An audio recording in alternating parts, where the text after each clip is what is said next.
Flood is absolutely and in no way covered by your property or homeowner's insurance policy. There are some very slight exceptions to this, but they're so rare that I can tell you unequivocally, if you have a property or homeowner's policy, flood is not covered. So you need to buy a separate policy. There is no such thing as not being in a flood zone. Everyone's in a flood zone. The difference between the different flood zones is your likelihood to have a flood based on the flood zone that you're in. Unfortunately, the maps, and this is not something I'm saying, this is something that FEMA has said, the Army Corps of Engineer maps are so outdated that they're really not trustworthy. Areas that have not been flooded or considered low risk previously are now high risk due to construction that's been happening around in the area that they're in. So you must consider buying flood insurance no matter where you live, because regardless, if it rains, it can flood. The National Flood Insurance Program, or the NFIP for short, is a federal program. So basically, if you're buying an NFIP policy, which are the most common flood policies sold in this country, you're buying a policy literally from the federal government. There are private insurers that can offer flood insurance coverage too. They're relatively new to the market, especially in the heavy hit areas, and the coverage can be more expensive because the coverage is significantly broader than what's offered by the National Flood Insurance Program. The NFIP only goes up to $250,000 of replacement costs.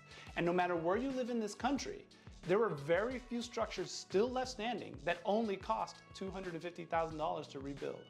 So my recommendation is that you look at both the NFIP and a private insurer to make sure that you're covered for what you want to be covered for at the time of a loss. More often than not, the NFIP, or the National Flood Insurance Program, is the insurer for flood insurance, right? And it's a very old program. So sometimes if you're buying a new home or a home that's new to you, you may see that your neighbor's policy is significantly cheaper than your flood insurance policy. And the reason that that exists is because your neighbor's policy is on something called a glide path.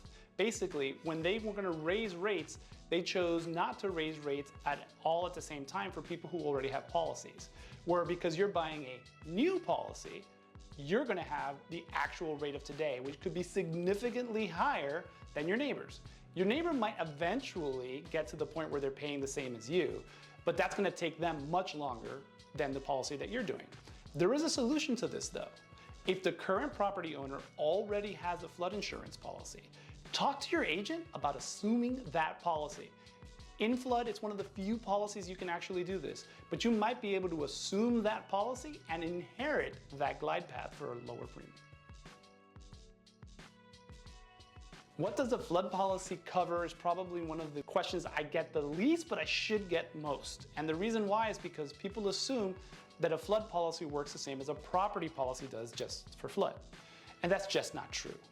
Flood policies only cover, say, a National Flood Insurance Program up to $250,000. And if it's your primary home, that's up to replacement cost. But if that's a secondary home, or a home maybe you hold for rental to someone else, that's at actual cash value, which is very different than what you probably have on your homeowners. That basically means you're not going to get enough to rebuild unless the loss is over the $250,000. Another thing is that your property policy probably comes with something like loss of use, which means if you can't use that property for a period of time due to a covered claim, they give you some money to maybe live somewhere else during the meantime. None of that exists on a flood insurance policy. Not to mention outside structures that are not attached except for detached garages are not covered. So there's no coverage for things like fences, for sheds, or anything like that unless you buy a separate flood insurance policy for that particular structure. So there are a lot of differences on your flood policy than your property policy.